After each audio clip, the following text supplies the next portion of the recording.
Hello and good afternoon. My name's Chris Gaze and I'm at the Future Homes Hub, and I'm just going to do some introductions and tell you some parish notices before we start our session this afternoon. This is our fifth Friday lunchtime webinar. Previously, we've looked at Part O from a builder's perspective, TM59, and building performance evaluation. And today we are doing the second of our series of three on heat pumps. Last time, we did an introduction session looking at heat pumps from a builder's perspective. Next time, we'll be looking at ground source heat pumps, and that will be on the 19th of April. But today, we're going to be looking at air source heat pumps. And I'm really pleased to be joined by Nick Houghton-Best of Daikin, and Lizzie Wilkinson and Andy Farquar of Ideal Heating. They're going to be presenting for about 20 to 25 minutes. And then we'll have a Q&A session. We really would love to be able to answer your questions, which is why we've given ourselves a good long period of time for Q&A. And so you can do those by clicking on the Q&A button, which is on the bottom of most people's Zoom screens, and we'll do our level best to answer all your questions. Now, this session is being recorded, and so if you go onto our website in the next week, it should appear there. So if there's anything that you want to refer back to, it will be available. I think the only other thing I have to say is if you could keep your questions to the topic. I'm not answering any questions about the general election today, so we'll just keep it to heat pump, air source heat pumps. That'll be really good. So thank you again for joining us, and I'm going to. So I know that Lizzie's going to put up the presentation, and so that Nick will kick us off. So Lizzie, over to you to put up the presentation. And I can see that. That's wonderful. Thank you very much. Nick, the floor is yours. Great. Thank you very much. And thanks very much for the introduction, Chris, as well. Hello to everyone and good afternoon. I'll start by introducing myself. For those of you who don't know me, I'm Nick Houghton-Best. I work for Daikin as the head of new build in the UK. We've been supporting air conditioning, heat pumps in the UK for over 20 years or so now, but more as a worldwide company for some 100 years.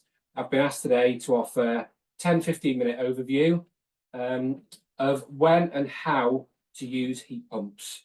With the when, I'll cover the timeline that we now should all be pretty familiar with, and then the how, we can look at air source heat pumps, the design and the input into the SAP software as well, and why we're being directed to use them. So on this first screen, thanks Lizzie for sharing the screen. The reasons as to the why really we've been driven towards air source heat pumps. As we know, gas boilers using fossil fuel at the moment are at best around 90% efficient.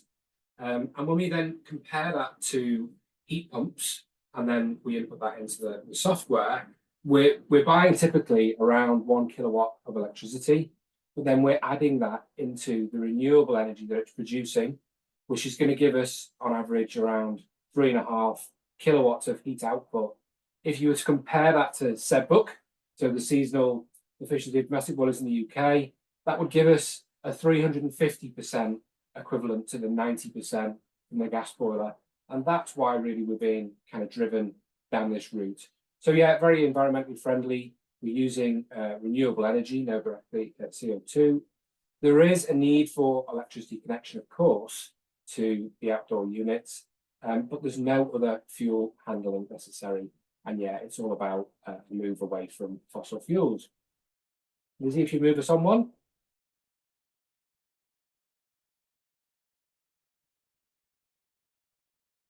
So when we look at the timeline that we're working with for our route to future homes, we kind of started, things we've been talking about the full future homes 2025 for a long time now. We kind of started around that kind of 2022 on this roadmap. We moved through last year. Lizzie, if you just click one for me, on to 2023. And we did see an uplift there in the 3 areas of the country: Scotland, England, and Wales.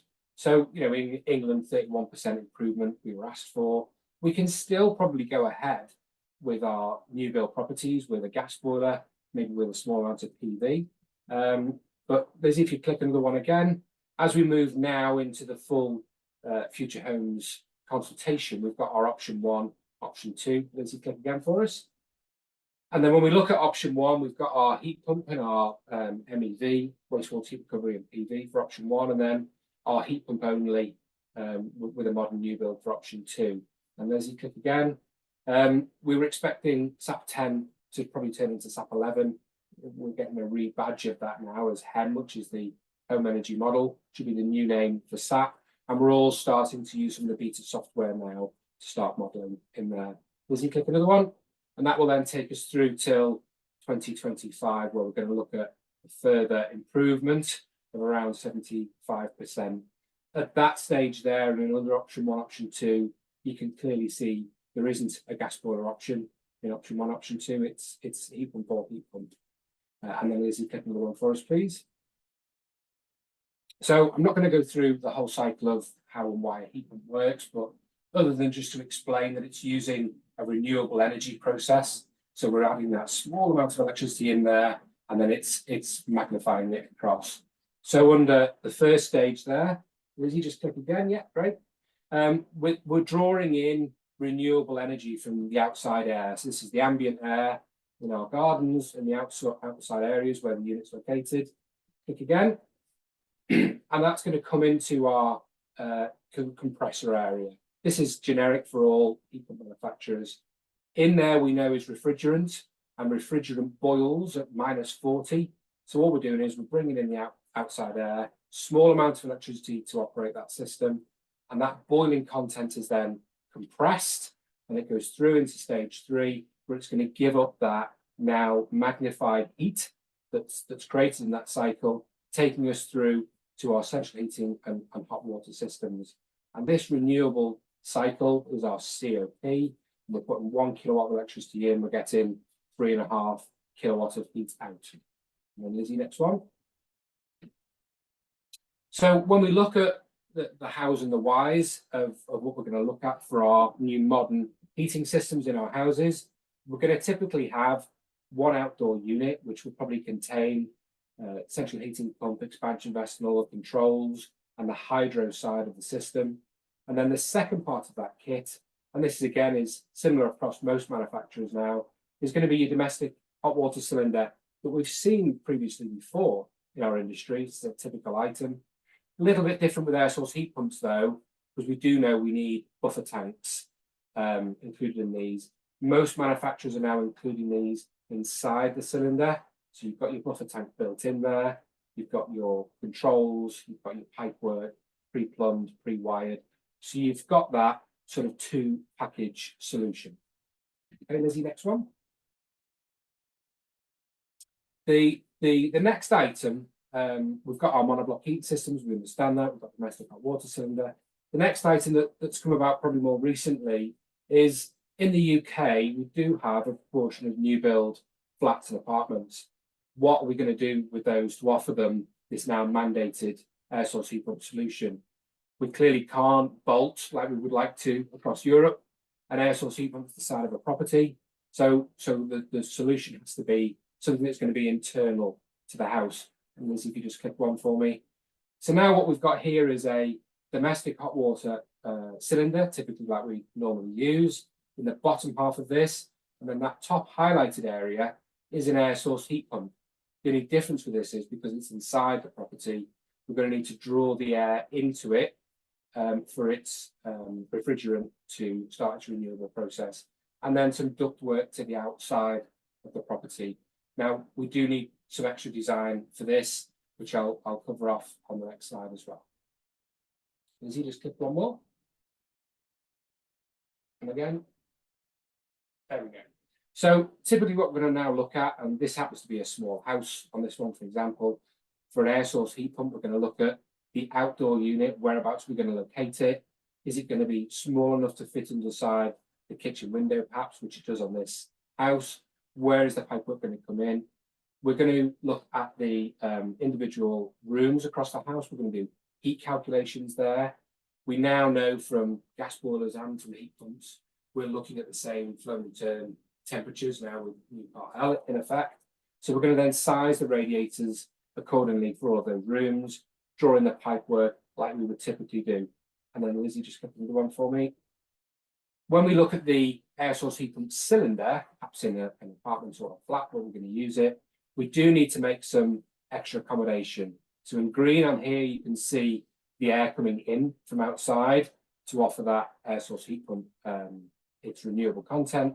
And then you can see the pipe coming out there to the left-hand side, where it's going to remove then the cold waste air that it stripped the heat out of to the outside wall.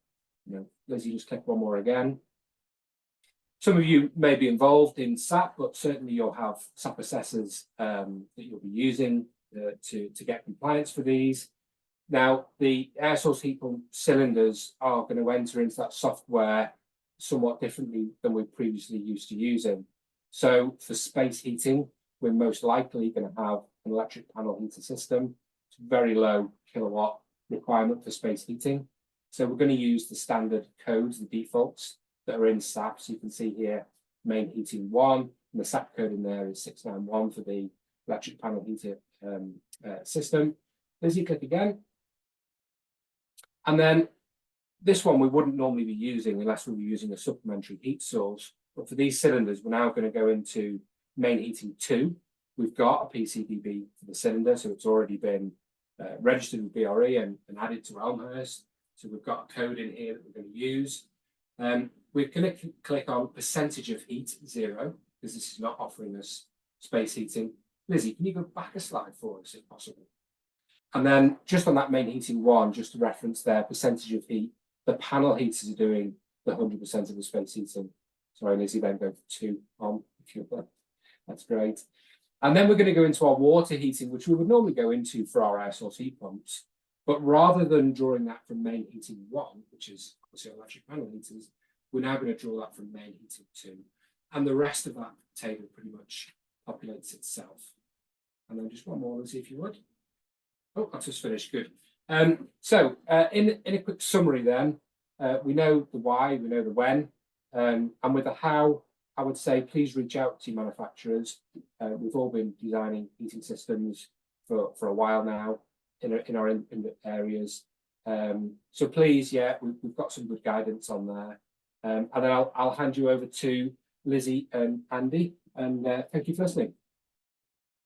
Thanks, Nick. Hi, everyone. So just to introduce us, I'm Lizzie, and I've also got Andy with me. We work in the product management team at Ideal Heating. So obviously, thank you, Nick, for a really good overview. You've obviously got 2 manufacturers on this webinar. So we thought, what can we do that means we're not just repeating what Nick has just told you? And we thought, as we're slightly different to Nick, we're a gas boiler manufacturer historically, and we've obviously moved into different technologies in the form of heat pumps and electric heating. We do a lot of work with the new build, so we thought what better than to give you some hints and tips for getting started with heat pumps and transitioning from gas boilers, because that is what's going to happen over the next few years. So if I can move my slides on, there we go. We've based this around sort of 3 S's, which is skills, specification, and service. And we'll just take you through those areas. So first of all, skills. You will hear skills talked about all the time. You'll hear about a skills gap. We need installers to transition to heat pumps. And that is very correct. At the moment, there is a skills gap, but we are also seeing installers really embrace the opportunity. We're seeing a lot of contractors who work in the new build looking for training and wanting to get trained. And there is training out there, whether that's with manufacturers or with providers. And there's also government funding available for installer training, which they can access through various training providers. When you're talking to contractors or you're looking at training, you can have things like BPEC or LCL awards on a heat pump course, and then also things like the low temperature heating course as well, which is really useful just in general. You'll also see a lot of the manufacturers offering product-specific training. So if a certain product's going to be fitted, you can access product training. And the other thing that I would encourage, if there are sort of developers, local authorities on this webinar, is also awareness training throughout your own organisation as well. So maybe it's not engineers, but your procurement team or something. There's a lot of training resources out there, sort of online training from manufacturers and things to access to become more accustomed to heat pumps and sort of educate people throughout the business. And I think that's also really, really important as well. So that just gives you a bit of an overview around training. Andy, if I hand over to you on specification. Great. Hi, everyone. Thanks for coming on this webinar this afternoon. So I guess I wanted to highlight 6 areas, or we wanted to highlight 6 areas we think are important now. Traditionally, you buy a boiler and maybe the manufacturer's control, but you may not. And then when it comes to design, there's often a disconnect. When it comes to heat pumps, we're actually looking at a system. So we need to look at high efficiency. Obviously, Scott is good in SAP. So that's a really key area for you to look at when you're looking at heat pumps. Acoustics have become important. It's not actually a big issue with heat pumps, acoustics, but they've become more of an interest point over the last year or so. So keep an idea on acoustics and how the location of the heat pump can affect the noise that the neighbours or adjacent properties might hear. Dimensions and aesthetics are obviously really important. Where you put these is important. So actually making sure you plan that out. We've seen loads of plans that initially come through and the units have not been in the best place. So thinking about the dimensions of the units and where they're going to go is crucial when you're at pre-planning stage. The units need to be easy to install. We have one of the most homogeneous heating appliances of any nation in Europe. Our installers or contractors are good at fitting gas boilers. And so as they transition to heat pumps, we want to try and, well, we would encourage you to look at trying to take the wins of easy install. There might be a cost to that, but if you can make it easier for your installer, you're going to make it better for your customer. And in the long term, you're going to have a better experience. Hot water cylinders are back, as Nick's talked about. After saying for years, combis are the answer, they are now not just the answer. And heat pumps need hot water cylinders. So building space for those is important. They need all the circulation pumps and other components come with them. Means you're looking at somewhere around 650 plus when it comes to, sorry, 650 mil. Maybe 700, 750 mil when it comes to the width and the depth of your hot water cylinder cupboards. And then connections, actually how your thermostat operates your heat pump, as Nick will tell you, is really important when it comes to both efficiency and end user experience. So keep an eye on that. Just go to the next slide, Lizzie. So some key areas we think that when you're looking at heat pumps, you need to look at.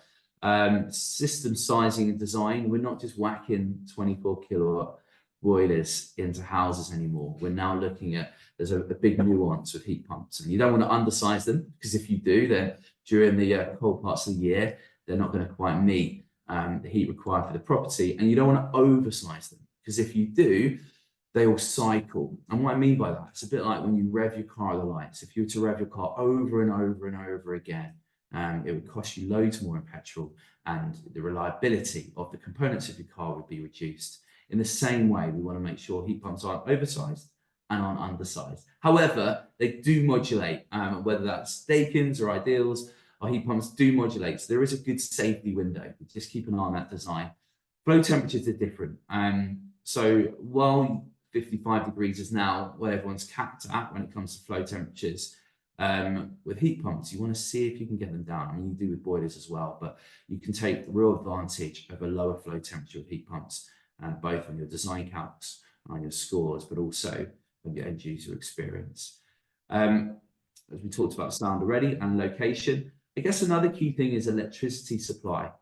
So we're now looking at, obviously with a heat pump, you've got a 3 amp, sorry, the boiler, you've got a 3 amp plug. With a heat pump, you may have a 16 amp to 20 amp supply, as well as potentially a 13 amp fuse spare for your cylinder. So actually the maximum supply required for your heat pump system, if you include the cylinder immersion as well, can be a lot higher than you're used to. I'm sure you're familiar with that because of EVs, because of solar, but just keeping an eye on that. That's a significant nuance in your supply arrangement, both for site and for the property themselves. Heater fitters, underfloor heating works, radiators work. Current heat emitters, heater emitters you use work, but it might just need to be sized differently. But you can normally do that through a good design team. And then cylinder specification. Hot water cylinders aren't all made equal, and making sure that hot water cylinder you choose, again, probably won't be the cheapest, and that's because it's got a significantly bigger heat exchange inside it. And what that significantly bigger heat exchange does is it enables a faster transfer of heat at lower temperatures. So for your end user, they get loads of hot water, often better than their current experience with hot water. But you need to make sure you pick the hot water cylinder, and they look exactly the same as the gas boiler ones. Hopefully they'll have a sticker saying they're different, but that's really important. We've seen some new build developers make that mistake where they've gone for a price on the cylinder as opposed to making sure the spec's correct, and that's caused hot water issues, both increase in price, but also a lack of reliable hot water. Just on that, both heating and hot water heat pumps can deliver both heat and hot water really well, reliably, consistently, and have done in colder climates than the UK for decades. So don't worry about its delivery, but if you pick the wrong components, sometimes it won't work as efficiently as well as it could do. Okay, thanks, Andy. So just to go to our third S on the chart we showed you at the beginning in terms of service. Now, it's really important to consider service when you sort of select your heat pump, and that is service all the way through. As Andy talked around, the specification of the heat pump is really important, and the heating system design. So you may use a design house, you may use a manufacturer's design service, but you can get support with that design, and there's plenty of design houses and things that are working on that at the moment. In support to install commissioning, like I say, these contractors, there's plenty of training available, and there's also plenty of manufacturers who are offering like commissioning support for the first one and things like that to make sure that they go in really well. When you look at warranty, think about parts and labour, think about as well as just the length of the warranty. The warranty is going to be important for your customers. It seems quite simple with a boiler, but with a heat pump, you need to make sure that your homeowners who are going to buy these properties have some reassurance, because this is different for them and is going to be different. I do think a new build development is probably the best place for somebody to have a heat pump who maybe isn't used to it, because all their neighbours have got one as well. So everybody in that development is sort of in the same boat, and they sort of don't really see a difference. And I also think in terms of service, it's important to think of the service that you provide to that householder in terms of that handover. It's really important, and I know all the manufacturers are really keen to help with this as well, to provide, you know, videos, leaflets, anything that can help support the householder in how they use that heat pump and understanding what they've got. It's quite easy to send someone off into a house with a gas boiler, they turn the thermostat up and down, and it's absolutely fine. And that will work with a heat pump, but really to live with a heat pump and use it optimally, then the householder needs to have some understanding of what they've got in their home. They need to understand what their cylinder's for. There's so many sort of people you speak to and they say, oh yeah, the boiler's in there, and you open the airing cupboard and there's a cylinder there, and that's what they think is the boiler. So making sure that people understand what they've got without it turning into an engineering lecture, and things like user guides, making sure they can use their thermostat, making sure they understand that actually running a heat pump sort of long, low and slow is probably better than sort of whacking it on for an hour every day. And also making sure they understand that if they're running a low temperature heating system, and you're probably finding this with boilers now as well, now you're running at 55-degree flow, those radiators aren't maybe hot enough to dry your pants on, and the homeowner just knows to expect that, and they understand what they're getting in their property. And I think that's really important. So that service that sort of we provide you as manufacturers, but also that you then provide the customer, so that you get that really good handover and you don't get sort of come back from that, is really important. And I think that sums up what we've got to say today. I'm going to hand back over to Chris, who I think is going to facilitate our Q&A today. Thank you very much, Lizzie. Do you want to take the slides down? Yep, please? no problem. No. Hang on a second. Thank you very much. So we've got a few questions. So thank you very much for putting some questions our way. I'm just going to start at the top of this. So Adam Towers, please could you confirm how large the ductwork is for the heat pump cylinders? Will we have to raise floor heights to allow for the ductwork? So yeah, I can probably answer that one. Yeah. So traditionally, probably in retrofit houses and maybe where space isn't a premium, the ductwork on all of these units usually starts around 6-inch round, which is pretty impossible to get through a ceiling void on a new build. So we've got some good experience of this now, where we've done these designs on new build and done many installs on these on new build. So we take that 6-inch pipe up to ceiling height, usually in a cylinder cupboard where the unit's located. You then use an elbow adapter to go from 6-inch round to 290 flat ductwork, which does fit in the ceiling void, and you would then run that to the outside wall. Now, our unit has got a combined ductwork of 12 meters as a maximum, depending on how many elbows and 45s you've used to get to the outside wall. Good news is with flats and apartments, there's usually not too far to travel. You can alter fan speeds on the unit as well if you are needing to go excess runs. But yeah, on new build, we go into flat ductwork and then to the outside wall within the ceiling void, so you're not having to make any other allowances. Okay, and is that also true for Ideal? Is that the same? Oh, I can't hear you. Sorry. It's all right. I think I would echo what Nick was saying. We all we have a very similar setup. The key thing when it comes to ventilation actually is making sure that your pressure loss, your pascals is at a certain level and your airflow is at a certain level. Really what you do from there, the amount of elbows, the width of the pipe, what we do at Ideal and Nick does at Daikin is we offer you kind of our recommended way of sizing the pipe work. But in reality, we can work with you on that because really we're just making sure enough air can move through and that the pump has the fan, has enough power in it to get that energy through the pipe work. I would worry less about what normally they're going to work on most buildings. Flow and pressure loss are the two key elements to remember when you're fitting the Ideal or the Daikin. Right, thanks very much. I've got another hot water question, so I'll slip that one in now as well. How long would a heat pump take to reheat, for example, if all the hot water was used? Do you want me to go for that, Nick? Yeah, you start, Andy, and then I'll go. Andy, yeah.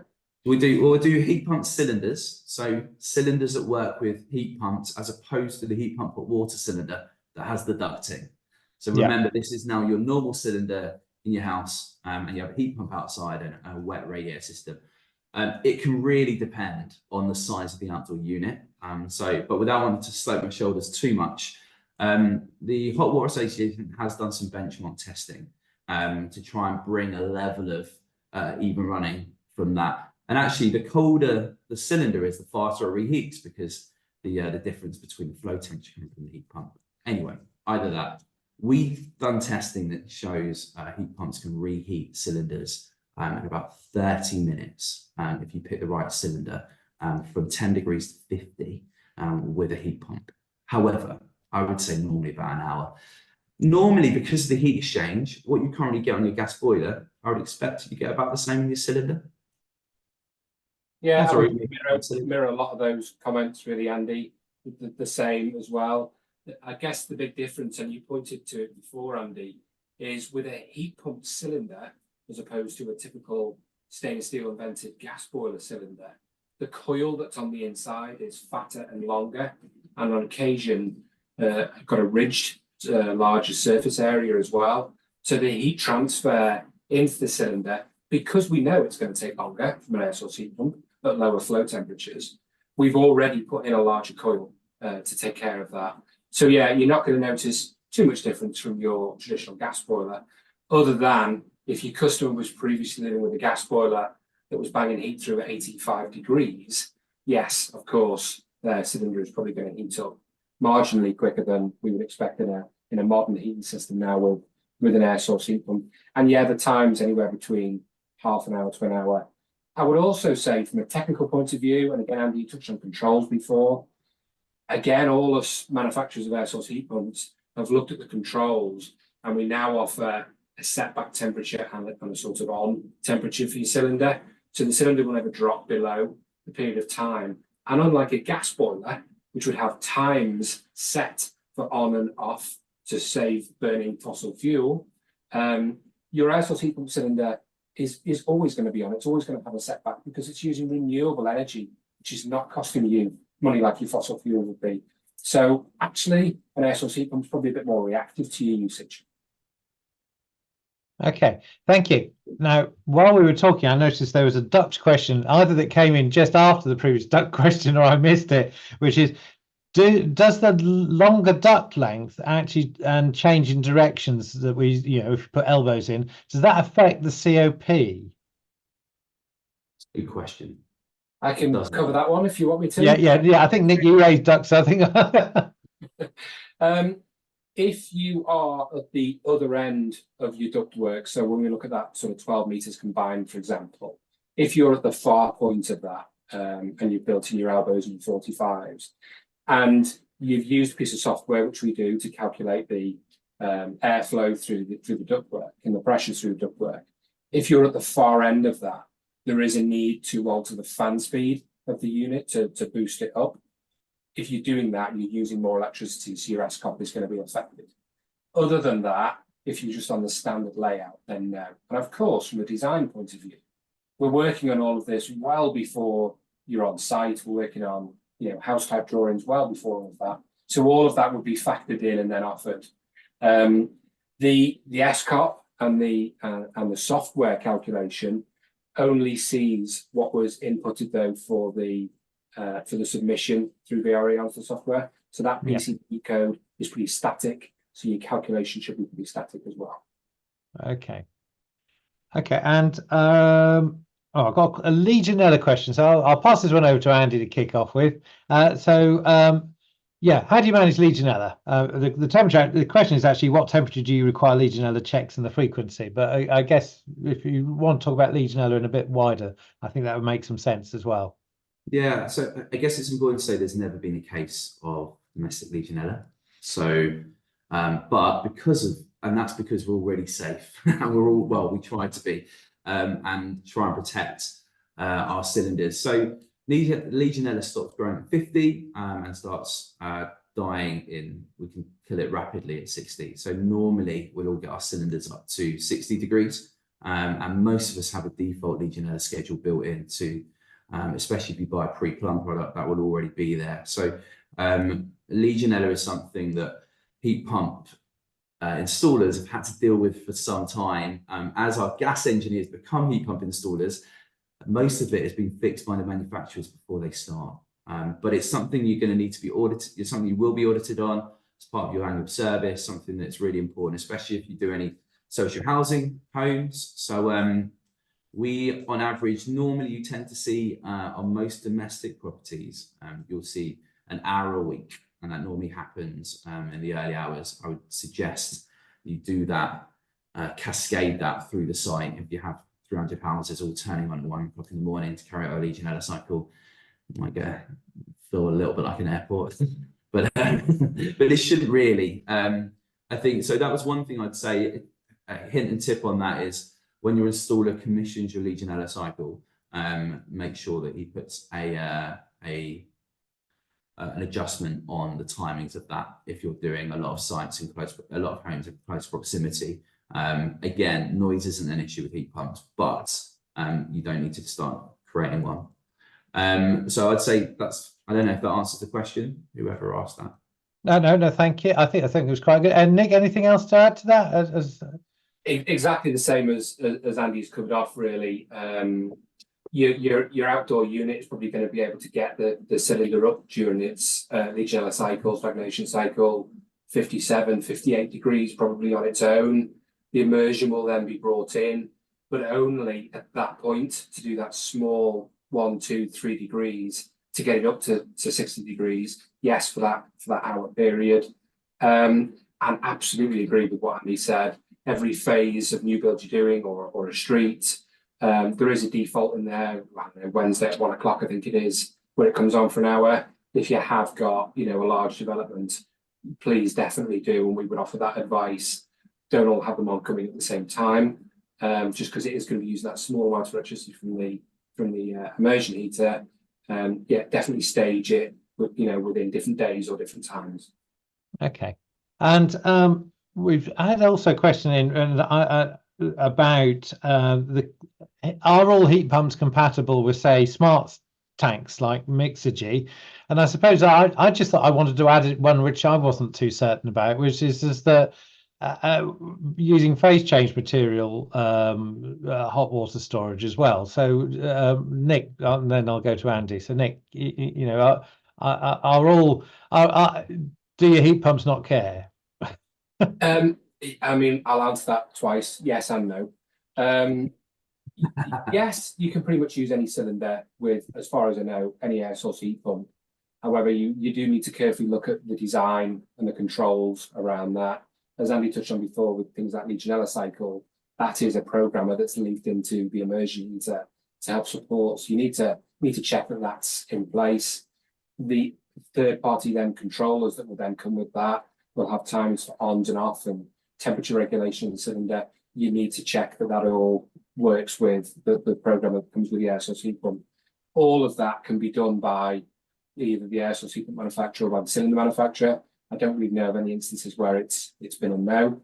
And as regards other cylinders like Mixergy you used as a name there, or other phase change ones, yes again, but I'm going to say no as well. You need to be really careful with phase change because of the temperature changes that it needs to activate the phase change to work. But yeah, again, we have got a site that we've used that on. We did have to make some modifications just to the reheat times of the cylinder, but it can be done. Just getting that early with your design request from the manufacturers. Okay, Andy, anything else on that one? I think we were there, were we? Okay, therefore I'll start with you on the next one, which is that, and we talked a little bit about this already, which is that you talked about making sure the fans don't come on at once. So we've got a question: do rows of air source heat pumps, for example, in a terrace block, create an enhanced noise issue? Nick, do you want to? It's funny with noise. I think if you put 3 boilers next to each other, you put 3 of anything next to each other, the Heat Pump Association actually is doing something as are a few industry bodies in regards to trying to measure what this looks like. Because if you put 3 heat pumps on 100 heat pumps on homes by road or in the middle of Hull or Manchester or London, what you're going to hear from that is different to if you put it in the middle of rural Yorkshire or rural elsewhere. And so understanding noise is so nuanced and it's so personal. Now, as an industry, we use whenever you release a heat pump or build a heat pump, we all test our heat pumps to certain standards, actually, thanks to the Europeans who've really driven us to make sure we have comparative standards.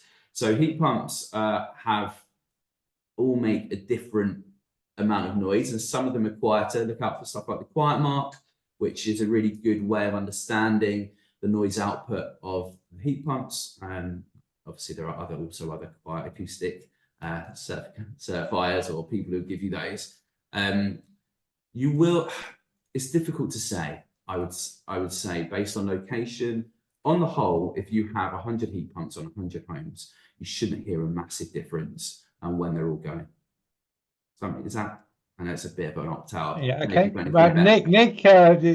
Yeah, I'll mirror what Andy's saying. Really, speaking from real world installs where we've been on site and where we've got a row of 20 houses where all the heat pumps are fitted on the same orientation, facing the same direction. The chances of all of those heat pumps being on at 30% of their fan speed time at any time is almost impossible, because every house's temperature and hot water usage will be very, very different.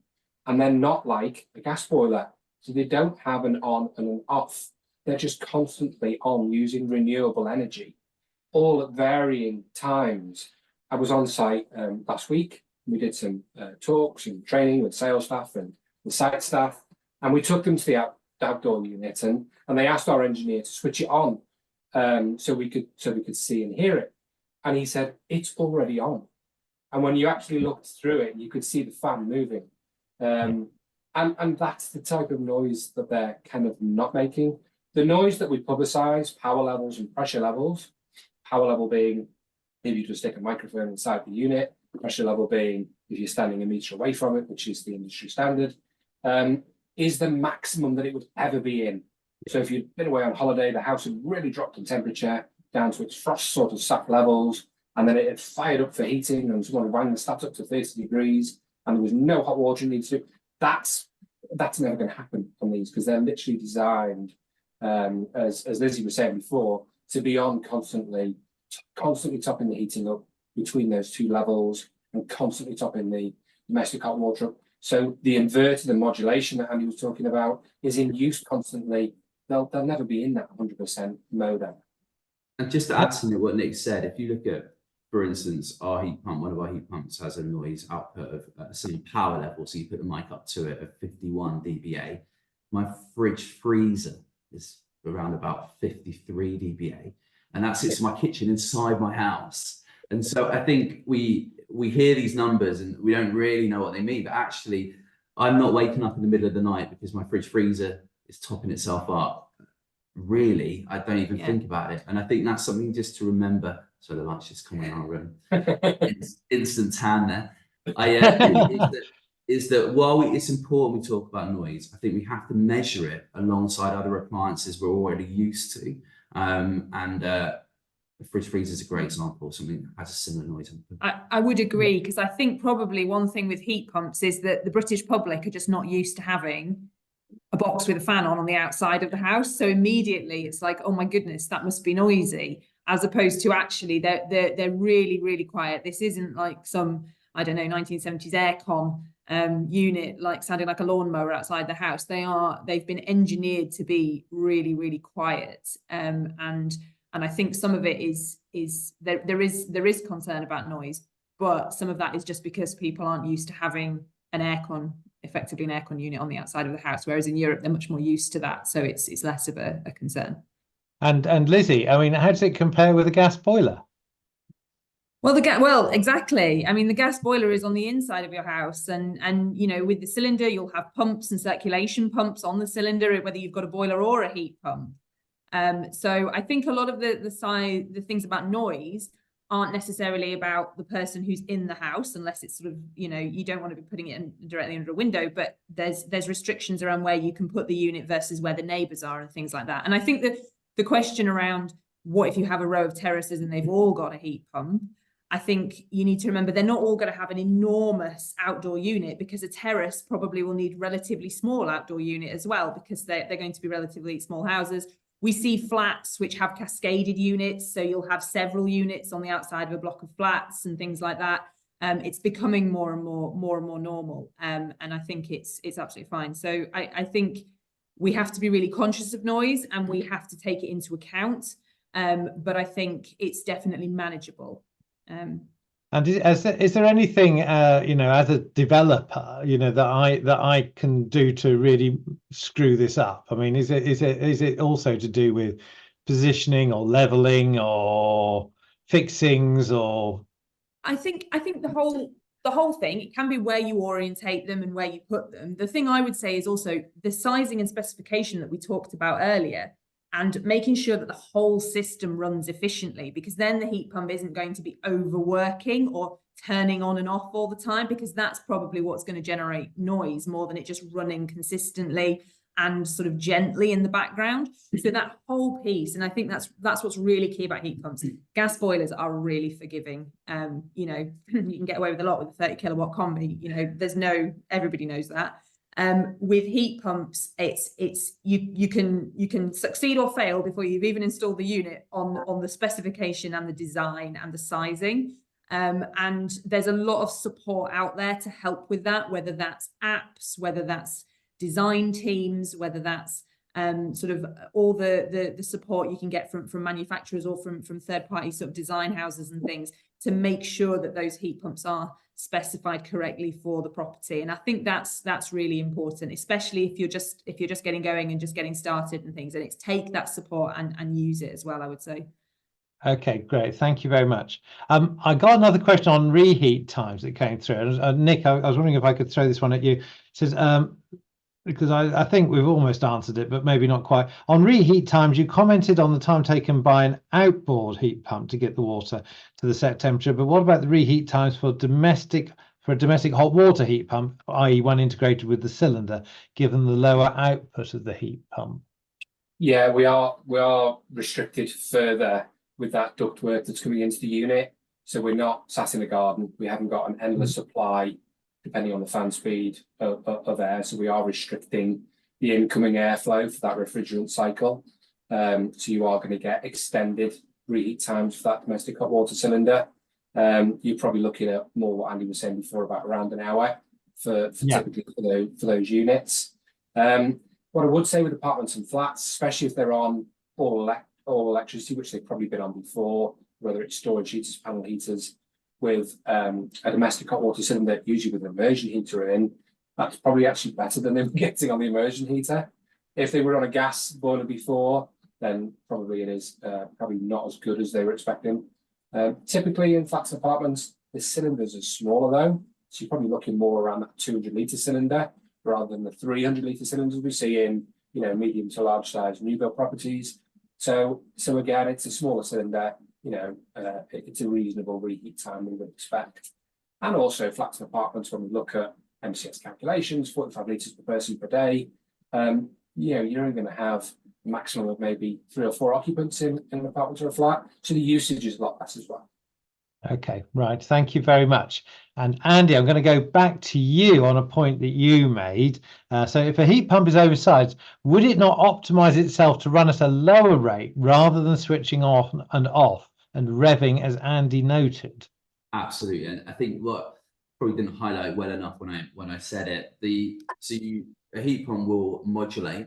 Every heat pump, well, not everyone, but all the good manufacturers have heat pumps to modulate. Daikin and Ideal are both in that camp. And our heat pumps will modulate up and down, absolutely. And that's really important. And that's really how we get our weather compensation and how we get our really good efficiencies. And a bit like Nick said earlier, most of the time your heat pumps are actually operating around 40%, maybe 30%. They're not actually operating at that 100% or 90% that often. The reason you put them in so they can do it, so they can cover your really cold weeks during the winter. You want to make sure there's enough headroom in the heat pump, but they have a minimum modulation. And I guess that's what I was kind of leading to. If your heat pump is normally operating around about 50% and the minimum modulation is on average 25 to 30%, then you're always going to hit that minimum modulation when you're running it. What that means is that if your heat requirement for a house is, say, I don't know, 10 kilowatts, but actually normally it only needs 5 kilowatts. Your minimum modulation for that compressor, really technical, so apologies, is 3 kilowatts or maybe 2.5.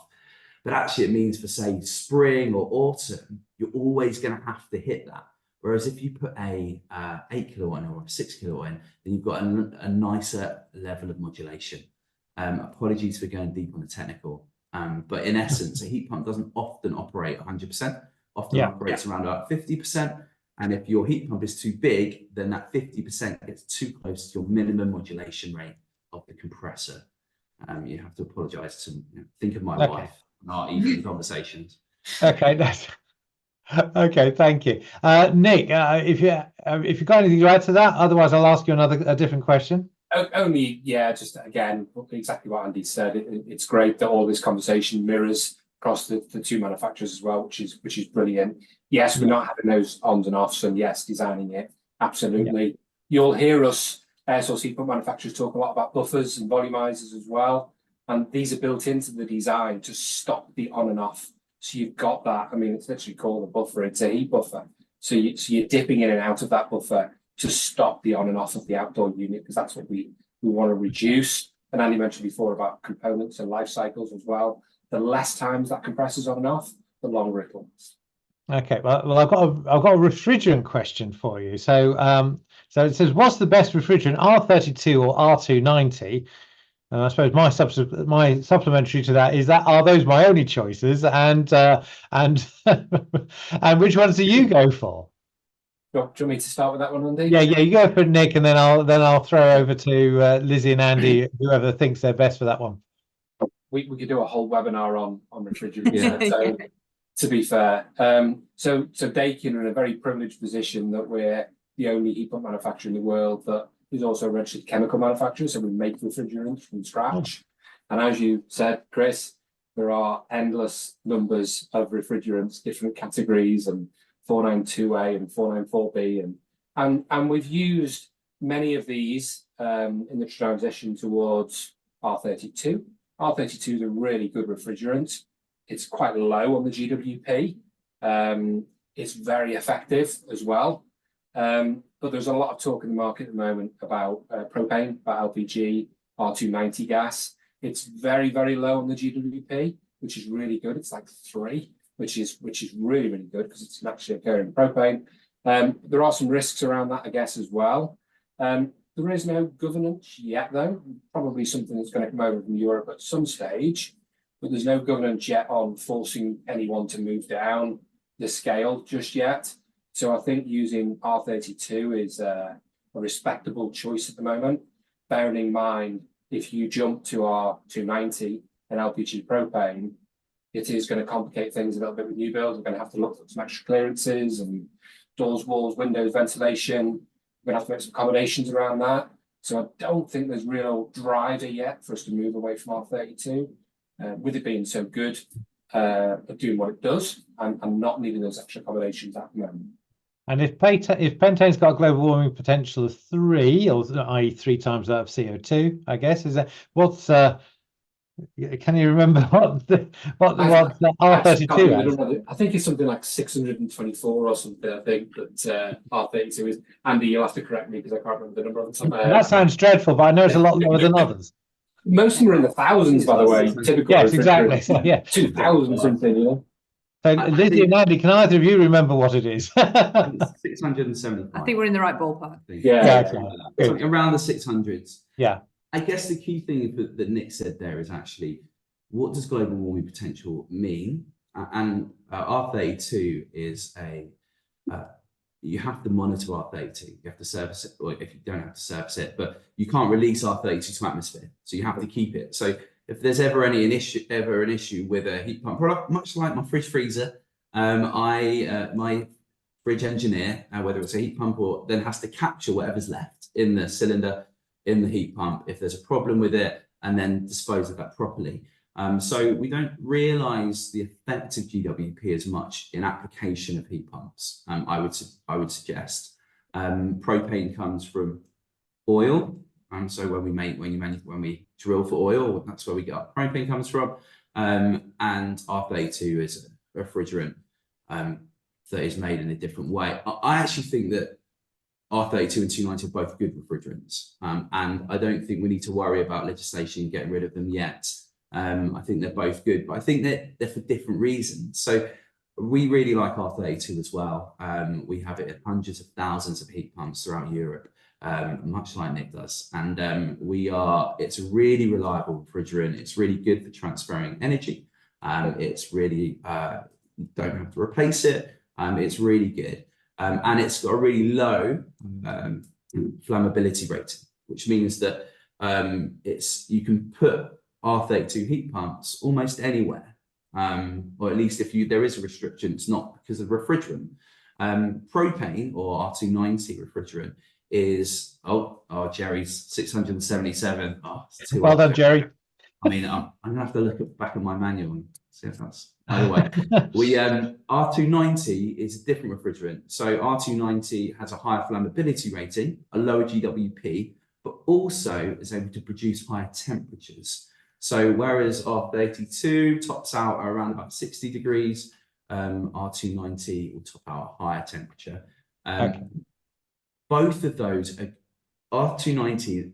You do have to think about where you relocate it, the safety zones, air bricks, can't go near flues, windows. You need to make sure that there's a lot of space around it, which for your mid-terrace, your semi-detached might be a harder fit. R32 can deliver as well. And remember, you're designing to flow temperatures 55. So throughout the year, whether you're in the Hebrides or you're in Cornwall, both refrigerants can perform really well and do. We've got R32 in Denmark, where the average temperature sometimes will average get below -20. So we know the refrigerants are good, they're both robust, but maybe can be applied in different ways. Okay, Lizzie, you talked about skills earlier, and so we've got a question here from John Slaughter. What's your view on skill requirements for site managers and other trades beyond the installers and specifiers? I think it's a good question. Obviously, there's no sort of immediate qualification.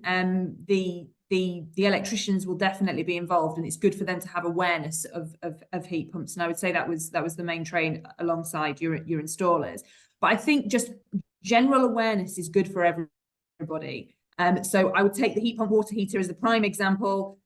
We've been selling those in Southern Ireland for a very long time. We've now got them in the UK. If they turn up to a site and they are laid on their side or something like that, and there's signs all over the box about how you're supposed to store them and things like that, it's not the best. You have to wait for everything to settle. So just a general awareness, I think, is really important. And that's what we've done throughout our business. We obviously have absolute experts in our business on air source heat pumps, but we also have had our HR department, our finance department, and everybody else on heat pump awareness training. So at any one time, you could have walked into a room here and found a complete mix across the business of people just learning what is a heat pump, what are they there for, and things like that, so that it's not a completely alien thing, but everybody is aware of the technology. And I think that is important. Okay, and I've got two quick questions before we finish off, which I think is a continuation, actually, Lizzie. I'll go back to you on this one. Somebody's coming and saying they were a little late in the webinar. Wanted to know about the importance of communicating options to the consumer when installing a heat pump, e.g. on the importance of insulation, etc. I assume this is not really a question for new build at all. Yeah, I read the question, and I think some of it we covered towards the end, where we talked about making sure that the house buyer is aware. From a new build perspective, obviously they're buying a full package. We would expect the insulation to be up to your building regulations and your standards, and the whole system and the house is designed and optimized to work with the heat pump. Obviously, when you're talking retrofit, yes, insulation's really important at the moment, not for much longer, but at the moment it is a condition of things like the boiler upgrade scheme funding that you have satisfied cavity wall insulation and loft insulation requirements on the EPC. We would definitely advocate fabric first. It's really important that the fabric of the house is right. You can get a heat pump into any property within reason. You know, we've seen them done with solid wall that has a thermal mass, works slightly differently to insulation, but you can still do it.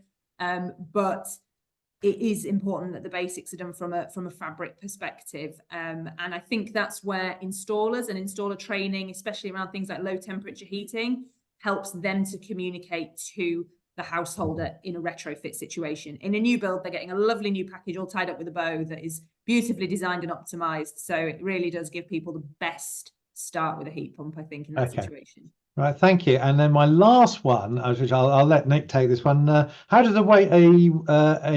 a System A wastewater heat recovery connect to an air source heat pump system? I'm desperately trying to remember the difference between A, B, and C on wastewater heat recovery units, but can you remember, Nick? Are you better than me?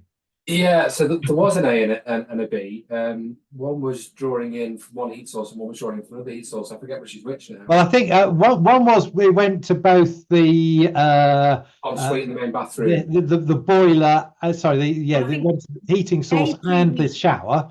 One goes to the shower only, I think. I think A preheats the water that's incoming to the boiler, whereas B doesn't that preheat the cylinder?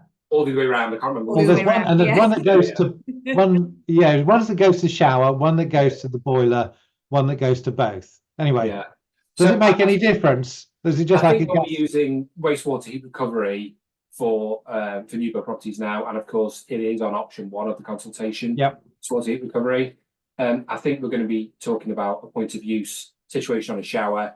So you've got your shower tray, you've got your waste coming out, you've got your cold coming in there, going into the cold in for the shower. So you've got less work for the hot water side of that to do. So that would be my my typical design response when we're looking at wastewater heat recovery for air source heat pump usage. Much the same as we would do if we were with a gas boiler that had a cylinder with it, as in opposed not to a combi. Yeah. Okay, brilliant. Well, thank you very much to Lizzie, Andy, and Nick. Really grateful for your time. Thank you very much for everybody for joining us today. If you'd like to know where our future webinars are, you can go to the events page on our website. I'll tell you upcoming events, or you may find it better to follow us on LinkedIn, where we will be posting them. So, but I want to say thank you so much for everybody's time today, and I look forward to seeing folk on one of our future webinars. Thank you very much. Bye-bye. Thanks, everyone. Thanks, everyone. Bye.